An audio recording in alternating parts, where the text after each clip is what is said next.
Greetings, it's Eric Backer, naturopath from New Zealand, author of Candida Crusher and formulator of the Candida range of dietary supplements. Thanks for checking out part 2 of the video today's video series, What to Eat and What to Avoid with Candida. I'm produced these 2 emails for a question for a person called Tom Roberfroyd from Texas, who's actually emailed me, Eric, what can I eat, what should I avoid? So Tom, I hope you've checked out my first video and had a good look at that. So this is really part 2, the foods to avoid with Candida. Well, you don't need to be a rocket scientist to work out what you need to avoid with Candida. You know what to avoid with Candida. It's the foods that you look around and you see other people eat, other people that complain about bad health, people that complain about bloating and gas and fatigue, bowel problems, people that go to the doctor, looking for different kind of medications for relief. Most people I see say the same thing to me. I thought you were going to say that. I had a feeling you were going to tell me to stop drinking. I had a feeling you were going to tell me that I can't have 3 candy bars every day, So every patient I see with a chronic health problem has got some kind of habit underpinning that health problem. And often there'll be a dietary indiscretion and there'll be a lifestyle indiscretion. And when you peel those layers back, there'll be some kind of stress underpinning that. I've spoken enough now in my videos about the relationship with stress and chronic Candida. There's no doubt about it.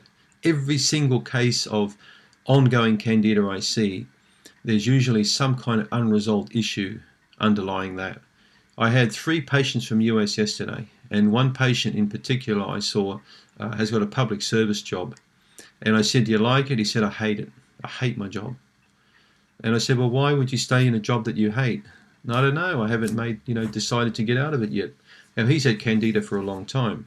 Now, this guy's on an amazingly good diet, and he's been on it for some time. And he can't understand why, after 3 or 4 naturopaths and 2 doctors, no one's helped him to resolve his problem. And basically, when I told him that the job's got to go, the diet doesn't, I think he understood what I was alluding to. So maybe you're a person looking at this right now who's on a perfect diet, okay? You've been to a really good naturopath or the best doctor in town who's given you an incredible diet. You've been to maybe a psychotherapist or a counselor, you've been to a chiropractor, you've been to all these kind of people, and yet you're still not right, and you're still eating the best foods. Try and understand that it's a lot more than just food that you need to eat and to avoid to get rid of Candida. That's the secret. That's the secret. So let's delve into the foods you need to avoid now. Well, I've written quite extensively on this in my book, but I'm going to go through a list of different things that I think when I read these out or mention these. These are the foods that can affect you quite badly. And it's not necessarily the quantity of these foods that you eat or the frequency of foods that you eat. It's how much you enjoy these foods. So you've got to stop the relationship that you've got with that food. You've got to stop it.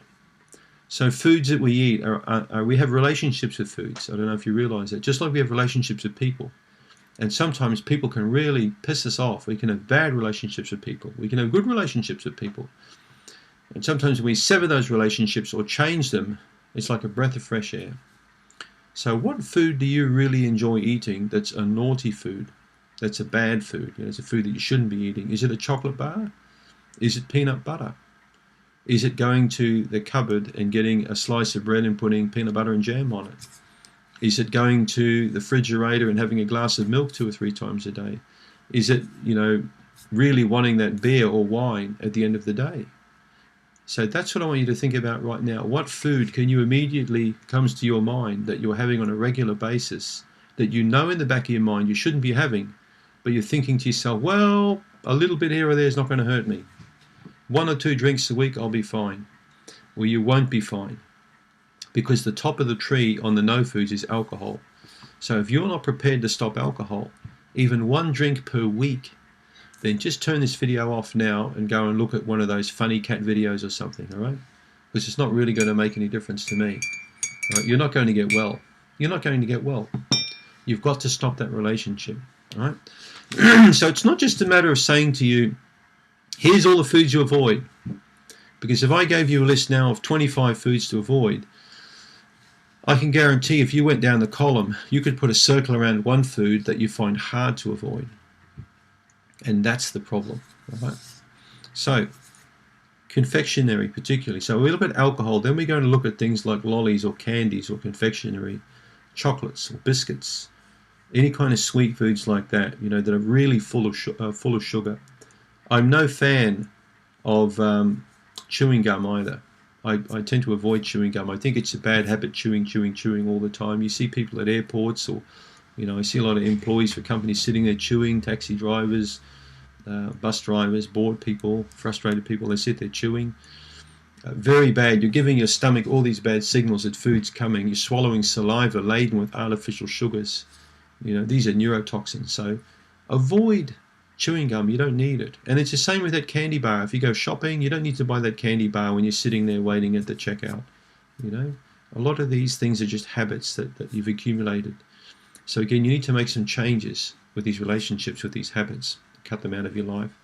So we've talked about candy, we've talked about chocolate, we've talked about biscuits, cookies, cakes, slices, all these kinds of foods, again, full of creams and colors and sugars, with trans-saturated fats, you know, all these margarine in them, all this crap you don't really need. Lots of refined sugar and flour, processed peanuts in there, and grains and junk. So when you buy a packet of cookies and keep it in the cupboard for 6 months, it's probably still okay to eat. You know, chewing gum will keep for years. It shows you how processed this food is. As they say, all the food in the middle of the supermarket is a highly processed food. That's the stuff you want to avoid. You know, you've probably heard it before. You only buy what's on the perimeter, the perishables, the food that goes off quick, because that's the food that's healthy for the body.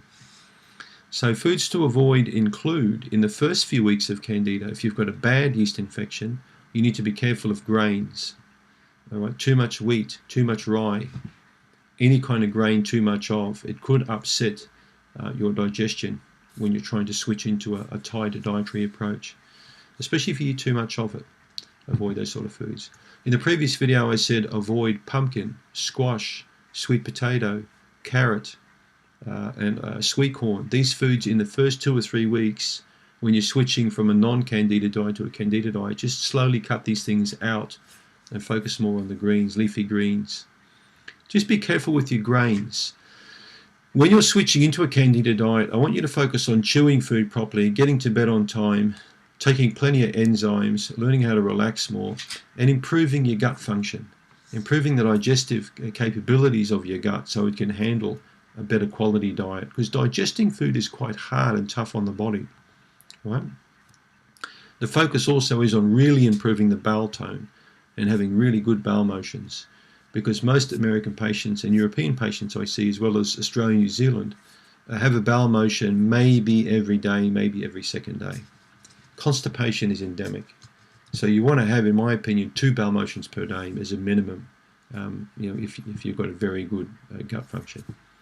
So takeaway food. Do you often go to the shop and buy takeaway chicken, you know, deep fried chicken, for example, or pizzas, even these greasy Asian meals or things like that? So be careful of takeaway foods. You know, they are convenient, but they're not convenient for your digestive system. Tin foods, packet foods, anything in boxes or packets or tins.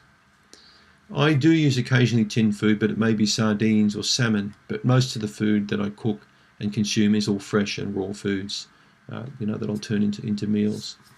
So the fresher and cleaner you eat, and the more you avoid the processed foods, the more you're going to increase your digestive capacity, the better the enzymes will work, and you'll also produce more enzymes. And the better the bowel function will be, because you'll also produce better or more of the beneficial bacteria. So remember, you've got anywhere between 500 to 1,000 species of bacteria in the gut, and they shape and form themselves depending on the stresses and also the diet.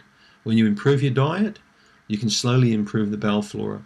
When you can improve the bowel flora, you can crowd out the Candida, the SIBO infections, and your health will really improve in a seriously big way, because all the health starts from the inside out, the gut. So I think you know by now what foods you want to avoid, right? You want to avoid the foods that you know you shouldn't eat, and most people know that by now. You can read a lot more in my book, Candida Crusher. I've written over 100 pages on these sorts of foods. I prefer to talk more about what you can eat rather than what you can't eat. All right, that's more important to me. Another heads up for you on what you shouldn't be doing, in my opinion, is cooking meals and then covering them with saran wrap or cling film when they're cold, placing them in the refrigerator and then microwaving them the following day to heat them up. I think that is a no-no, because the bacteria and molds and fungi will grow on that food overnight. It's not fresh meal anymore. Cook a meal, consume it, eat it. If you don't do that, then freeze it straight away, deep freeze it. And I prefer oven warming rather than microwave. I don't really like microwaves at all. Sauces, that's another thing that I didn't mention, is watch out for tomato sauce. We say tomato sauce down here. So tomato sauce, chili sauce, ketchup, any of these kind of sauces. If I went to your house now and opened your refrigerator, how many bottles would I see, or jars, that have been sitting in there for weeks, if not months? I guarantee you there'll be a few, if you know what I mean. There'll be lots of different jars in there. Lots of people have got these jars lying all around the place, you know? And these things are mold traps, they're fungal traps, they're bacterial traps. So try not to do that. Use something and then throw it away. When you're going into a transition stage with a healthy diet, try not to use any kind of sauces at all, right? I've got only one sauce in my house, and that's tamari. I use quite a bit of tamari, which is a Japanese kind of a soy sauce. And I use sea salt, and I use cracked pepper, and I use a lot of different dried herbs and fresh herbs. But I prefer not to use tomato sauce, chili sauce, shrimp sauce, oyster sauce, all these sort of sauces. You know, they're not really good. We only tend to have a little bit of them, and we keep the bottles for too long and accumulate them. So we spoke about, okay, confectionery. We spoke about things like ice cream, chocolate, all this sort of junk, cakes, biscuits, slices. We spoke about alcohol, which is the first thing I mentioned. We spoke about not reheating food. We've spoken about sauces and bottles and little things like that. So what the hell does it leave you with? Well, it leaves you with a diet that your great-grandparents probably had. All right? It leaves you with a diet that's fresh vegetables, fresh fruits, and fresh proteins, meats, or legumes, or nuts, or seeds. There are plenty of foods you can eat, and combinations of these foods. I'm just going to give you a little plug here about my new product I've developed called Candida Restore. So Candida Restore took me a long time to make. I had to really have a good think about the different combinations that were going to be most beneficial for patients, the best enzymes to facilitate, you know, digestive recovery and improvement, and the best probiotics. So I selected 7 enzymes and 6 probiotics, and I've kept the fructooligosaccharides and the inulin out. So there's no prebiotics in this. And I call that product Candida Restore. It partners up beautifully with Candida Remove, which is an antifungal, antibacterial, anti-parasite product. So that's in a tablet. It's a really difficult product to make, the Candida Remove. I've had to work with several manufacturers now to find someone who can really do the job properly, because it's not an easy product. Anything new, new formulation, particularly herbal, is very difficult to make if it's never been made before. And I can tell you, it's super effective. We've had so much good feedback from Candida Remove. But when you partner that tablet now up with the capsule, the Candida Restore, you're going to get an even better effect, because they work perfectly together. So check out my site, Candida Restore. Candida.com. And also be sure to have another good look at yeastinfection.org. There's over 1,000 articles on that site now. Have you done my quiz yet? My Candida Crusher quiz? You can do that through yeastinfection.org. If you like this kind of information, please subscribe to this channel, because I'm very keen to build the channel more and give you some more videos.